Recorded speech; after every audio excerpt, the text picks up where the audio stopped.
अस्सलामुअलैकुम, मैं हूं Mohammad Waqas and welcome to our YouTube channel Mohammad Waqas academy. तो आज की इस वीडियो में हम फर्स्ट ईयर मैथ को कंटिन्यू रखेंगे। लास्ट क्लास में हमने एक्सरसाइज 3.4 हम ये 3.4 को ही डिस्कस कर रहे हैं। उसका मैंने 1, 2 और 3 के बारे में बता दिया था। क्वेश्चन नंबर 3 के बारे में बस मैंने डिस्कस किया था, कराया नहीं था। तो उसी से 1, 2 और 3 और अगला 5 है, तकरीबन ये मिलते जुलते ही है, मतलब एक ही सेम कैटेगरी के, इनका प्रोसीजर बिल्कुल सेम है। तो आइए इसको सॉल्व करते हैं। इस तरह का कुछ हमारे पास सवाल है तो इसको सॉल्व इसका सॉल्यूशन करते हैं। देखो, मैंने क्वेश्चन नंबर 1 से ही आपको बताया हुआ है कि इस तरह के सवालों में ना हम किसी चीज को लेट कर देते हैं, किसी भी एक ब्रैकेट को लेट कर देते हैं किसी और वेरिएबल के बदले में। देखो हमारे पास ये हम करते हैं लेट ये पूरी bracket t plus 16 upon T equal to किसी एक वेरिएबल के बराबर है, x के बराबर है या y के बराबर है। हम बस t के बराबर नहीं करेंगे, क्यों? क्योंकि उसने हमें t दिया हुआ है, तो हम उसको t के बराबर नहीं करेंगे। उसके अलावा किसी और के भी इक्वल हम कर सकते हैं, x y z a b c, किसी के भी। a b c को छोड़ दें, p q r s t u v w x y z, इनमें से किसी से भी कर लें। a b c कंसीडर की जाते हैं कि ये कांस्टेंट है, सही है, वेरिएबल इनको नहीं माना जाता, वो अलग बात है, छोड़ो। अच्छा, हमने इसको कर लिया है। चलो बस जहां हमें इस तरह की कोई चीज नजर आएगी हम वहां x लिख देंगे। देखो इस तरह की चीज नजर आई, हमने यहाँ x लिख दिया। तो ये कौन सी है? ये और ये आपस में उलट है, वो सीधा है और ये उल्टा है, मतलब अपोजिट है ना। तो मैं इसका भी अपोजिट ही लिख दूंगा, इक्वल टू को क्यों लिख रहा हूं भाई। तो प्लस यहां पर मैं ये होता तो x, अगर ये उल्टा होता तो x है, मगर ये अगर इसको मैं ये अब यूं लिखा हुआ, अगर मैं इसको यूं लिख दूं तो x बन जाएगा, लेकिन ये यूं लिखा हुआ है तो मतलब 1/x है, x ही बात है, बिल्कुल ठीक। अब इसको तो अब सोल्व करना आता है। ये 2 राइट 1/12, मतलब 12 2 24, 24 1 प्लस करेंगे 25/12, 25/12 सही।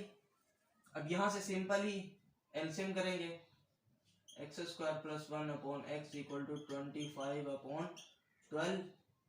अब अगले स्टेप में ये x यहाँ डिवाइड हो रहा है, यहाँ जाके multiply, x² plus 1 equal to 25x/12। अब क्वाड्रेटिक इक्वेशन बना लेंगे ये। अच्छा एक मिनट, हम यहाँ यूं भी कर सकते हैं। देखो यहां तक बात समझ आ गई। अब क्या होगा, अब ये 12 यहाँ डिवाइड हो रहा है, मैं वहां जाके इसको मल्टीप्लाई करा दूंगा। क्यों करा रहा हूं? क्योंकि मुझे क्वाड्रेटिक इक्वेशन बनानी है, सही है। देखो ये 12 यहाँ डिवाइड हो रहा था, वहां जाके मल्टीप्लाई हो गया, 12x² प्लस 12 1 से जो मल्टीप्लाई हुआ 12, और ये 25x ऐसे ही आ गया। अब मैं इसको x² आ गया। अब ये 25 इक्वल टू के इस तरफ है, ये रहा इक्वल टू के इस तरफ है। अब इसको मैं उधर लेके जाऊंगा तो -25 करूंगा, 25x, और यहाँ पर प्लस का 12 तो ऑलरेडी था, तो इक्वल टू 0। अब हमारे पास क्वाड्रेटिक इक्वेशन आ गई है, हम इसको क्वाड्रेटिक फॉर्मूले से यूज करेंगे। मतलब ये हमारे पास a है, ये -25b है, और ये c है। क्वाड्रेटिक फॉर्मूला पुट करते हैं और फाइनली हमारे पास इसका आंसर आ जाएगा। तो मैं इसको पुट करता हूँ बाय यूजिंग क्वाड्रेटिक इक्वेशन। तो हमने यहाँ पर x1 और x2 की वैल्यू फाइंड कर ली है। ये मैंने क्या किया है, ये मैंने लिखा है कि आपने यहाँ फॉर्मूला पुट करना है, मतलब ये 3 डॉट डालने फॉर्मूला, और यहाँ फॉर्मूला लिखना है -b प्लस -√b²-4ac/2 है, वो वाला फॉर्मूला यहाँ पर लिखना है। तो वहां से x1 और x2 आ जाएंगे। अब हमने क्या करना है, ये x1 और x2 बारी बारी यहाँ पुट करेंगे, और हम बोल देते हैं कि ये हमारी इक्वेशन ये है, ठीक है, बोल देते हैं। क्यों? क्योंकि हमें अब फाइनली तो ये आंसर हो गया, लेकिन ये आंसर नहीं हुआ। क्यों? क्योंकि हमने तो लेट किया हुआ है x बराबर है इसके, और ये क्या है, ये t है, और क्वेश्चन में भी हमें t में क्वेश्चन गिवन था, तो हम x में उसको आंसर नहीं दे सकते। तो हम बारी बारी, सबसे पहले मैं x1 को पुट करता हूँ इक्वेशन 1 में। क्या मेरे पास आएगा, ये है t plus 16/t equal to 3/4। मैं स्क्वायरिंग बोथ साइड कर लेता हूँ। SBS करने से क्या होगा, ये 9/16 हो जाएगा, और ये इस पे रूट हट जाएगा, तो मैं डायरेक्ट कर देता हूँ t plus 16/t equal to 9/16। अब मैं t की वैल्यू फाइंड कर सकता हूँ। इसको उधर भेज दूं तो 16t, 16 को 16 से मल्टीप्लाई करा दो, 16 6 is 36, 6 1 9, 256 यही होगा।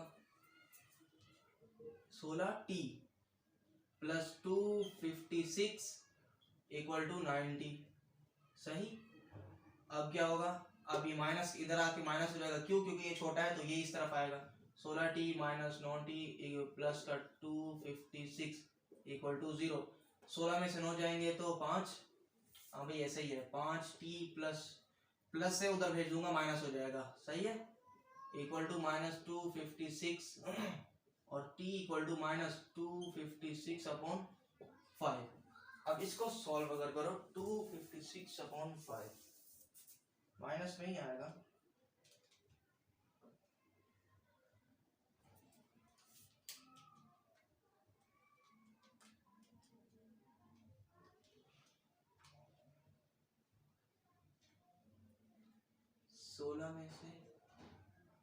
भाई 16 में से 9 निकाल रहे हैं, 5 थोड़ी बचेंगे यार, 6 बचेंगे। तो ये मिस्टेक हो गई है। 16 में से 9 निकालो, 16 माइनस 9 7 बचेंगे यार, 6 भी नहीं बचेंगे।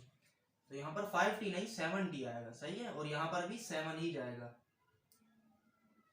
7 7 सही, कोई मसला तो नहीं है। अब 256 डिवाइडेड बाय 7, तो आंसर हमारे पास आ रहा है t इक्वल टू माइनस, यही बस आंसर है और क्या, बस मजीद डिवाइड नहीं हो रही है। 256 अपॉन 7। एक तो आ गया ये t1, ये t1 आ गया। और अब हमने क्या करना है, x2 पुट करना है यहाँ पर, तो t2 की वैल्यू आ जाएगी। सही है। तो इस तरह आप करके वैल्यू निकाल लेना, t2 की पूरी वैल्यू आप पुट कर लेना। अब मैं क्वेश्चन नंबर 5 की जानी बढ़ रहा हूँ। ठीक है। इस सवाल में अगर कोई मसला हो तो कमेंट बॉक्स में जरूर करें। यहाँ पर लिख लिया है। तो क्वेश्चन नंबर 5 को आप सोल्व करते हैं। इसका सॉल्यूशन मैं कर रहा हूँ। अच्छा, पिछले क्वेश्चन में मैंने आपको आंसर लिखने का तरीका नहीं बताया, वो मैं यहाँ पर बता दूंगा। क्यों? क्योंकि मैंने आपको उसमें थोड़ा सा होमवर्क दिया। क्या होमवर्क दिया है? बस x1 की वैल्यू उसमें पुट करनी है, तो हमारे पास x2 की वैल्यू उसमें पुट करनी है, तो t2 आ जाएगा हमारे पास। ठीक है। तो आंसर लिखने का तरीका मैं इस सवाल में बता दूंगा, कोई मसला थोड़ी है। अब क्या करना है, ये यहाँ ऊपर है और ये यहाँ नीचे है, तो बस ऐसे ही हम कर देंगे। अच्छा, मैं एक दफा देख रहा हूँ कि यहाँ इक्वल टू है या माइनस है। एक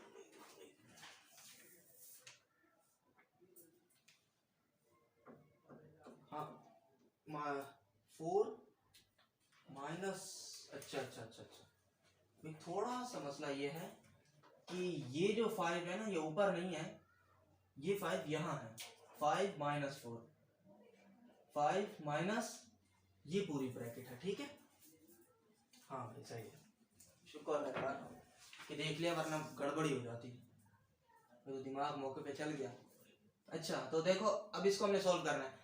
हमने क्या करना है, इस पूरी ब्रैकेट को किसी एक वेरिएबल से सपोज कर लेना है, x के अलावा किसी से भी, और बस उसको सपोज करना है, और क्या हमारे पास सवाल हो जाएगा। आओ करते हैं। लेट ये पूरी ब्रैकेट रूट के साथ 3x² + 1 = y के बराबर है। y के बराबर कर ली।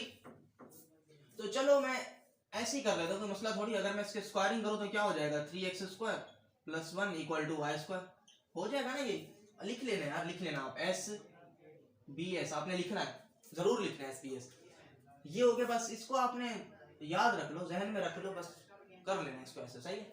नहीं भी करोगे तो कोई मसला नहीं है, मैं आगे बता दूंगा। अगर आपने ये नहीं की तो क्या करोगे फिर, ठीक है, बताऊंगा। अब क्या है, जहां जहां हमें ये ब्रैकेट नजर आए वहां पर y की वैल्यू पुट कर देनी है। ये लो y आ गया, ये y = 5 - 4 अपॉन y। यहां तक कोई मसला? भाई कोई मसला नहीं है। मैंने पहले सपोज किया हुआ है कि मुझे जहां पर ये ब्रैकेट के साथ ये वैल्यू नजर आएगी मैं वहां y लिख दूंगा। हाँ भाई ऐसे ही मैंने किया है। अब देखो अब क्या करने जा रहा हूँ, y = 5 - 4 अपॉन y। क्या किया है, एलसीएम लिया, और क्या किया है, इनका एलसीएम लिया है ना, इनका इसका, ये एलसीएम में है। ऐसे नहीं कुछ कर सकते भाई, ऐसे बिल्कुल भी नहीं कर सकते। ये नहीं को 5 - 4 1 अपॉन y, बिल्कुल नहीं, ऐसा नहीं होगा, इनका अलग तरीका है। अच्छा, यहाँ डिवाइड हो रहा है, वहां जाके मल्टीप्लाई हो जाएगा, y² = 5y - 4। सही है। अब बारी बारी उस तरफ आ जाएंगे। क्यों? क्योंकि मुझे क्वाड्रेटिक इक्वेशन बनानी है। y² - 5y + 4 = 0। यहां तक कोई मसला? भाई यहाँ तक कोई मसला भी नहीं होना चाहिए। अगर कोई मसला है तो अभी कमेंट करो, मैं उसका जवाब दे दूंगा। चलो भाई यहाँ पर हम यूजिंग क्वाड्रेटिक फॉर्मूला, आपने यहाँ लिखना है, उसको बताना है कि मेरे पास a जो है 1 है, b -5 है और c 4 है, वो भी यहीं पर लिखना है नीचे वाली लाइन में। उसके बाद हमने डायरेक्ट y1 एंड y2 की वैल्यू फाइंड कर लेनी है। तो क्वाड्रेटिक फॉर्मूला हमारे कैलकुलेटर में ही होता है, मोड 5 3 प्रेस करो तो आ जाता है। y1 = 1 -5 प्लस का 4, क्या है, x1 आ गया हमारे पास 4, x2 आ गया है 1, सॉरी y1 4 और y2 1, 4 और 1। अब इस 4 और 1 हमने y की वैल्यू में नहीं, हमें जो सपोज किया हुआ ना y किसके बराबर है, हमने सपोज किया था कि ये पूरी ब्रैकेट y के बराबर है। अब जो लेट किया था ना, अब उसको वापस देना है भाई। ये लो, मैंने जो y लिया हुआ था, ये लो भाई y, और y की मुझे वो चीजें दो जो मैंने रखवाई हैं, y के जो बराबर है वो मुझे वापस करो। y1 बराबर है 4, अब मैं यहाँ पर 4 पुट करूंगा, ठीक है। अब बताओ यहाँ 4 पुट करूं या फिर एक मैं और काम कर लूं, इन दोनों की अगर मैं स्क्वायरिंग कर लूं, y1 की भी स्क्वायरिंग कर लूं, y2 की भी स्क्वायरिंग कर लूं, तो क्या होगा मेरे पास, y1 का स्क्वायर = 16 एंड y2 का स्क्वायर = 1। ये तो बन ही रहेगा, इस पे स्क्वायर जितना भी कर लो। मैंने ये क्यों किया है, क्योंकि मैं रूट को मैं डायरेक्ट हटा दूंगा, ठीक है। अब मुझे यहाँ पर अगर y की वैल्यू पुट करूंगा, फिर मुझे एक और स्टेप करना पड़ेगा, SBS, उस पे स्क्वायर करो, क्योंकि मुझे यहाँ पर रूट हटाना पड़ेगा, क्योंकि मुझे x की वैल्यू फाइंड करनी है। तो मैंने डायरेक्ट यहाँ पर स्क्वायर कर दी, और अब स्क्वायर वाली वैल्यू में मैं पुट करूंगा y की वैल्यू, क्यों, क्योंकि मुझे यहाँ से रूट हटाना ना पड़े, रूट ऑलरेडी हटा हुआ है। तो पुट x1, यहाँ पर कुछ लिखेंगे, क्या लिखेंगे, पुट y1 = 16 इन, ये है इक्वेशन की शॉर्ट फॉर्म, EQ के ऊपर n, इक्वेशन A में मुझे y² की वैल्यू y1 का स्क्वायर पुट कर देनी है 16। तो बस अभी जो आएगा हमारे पास वो 3x², ये में इक्वेशन A है, 3x² + 1 = 16। कोई मसला भी, कोई मसला नहीं होना चाहिए। y² की मैंने वैल्यू पुट की है, ये रही y², सही है। अभी तो y² की क्वाड्रेटिक इक्वेशन से वैल्यू आई है। अब यहाँ पर क्या हो जाएगा, 3x² = -1 है, उधर जाके 15 हो जाएगा, सॉरी +1 है, उधर जाके 16 में से 1 माइनस हो जाएगा और 15 हो जाएगा, सही है। अब यहाँ से मुझे x की 2 वैल्यूज आ जाएंगी, 15/3 = 5 होता है, =5, और यहाँ पर अगर मैं रूट लगा दूंगा, रूट ऑन बोथ साइड, तो क्या होगा, x = ±5, सही है। x कौन सा आया है, ये x1 आया है, यहां लगाने की जरूरत नहीं, बस यहां लगा दो, x1 = 5।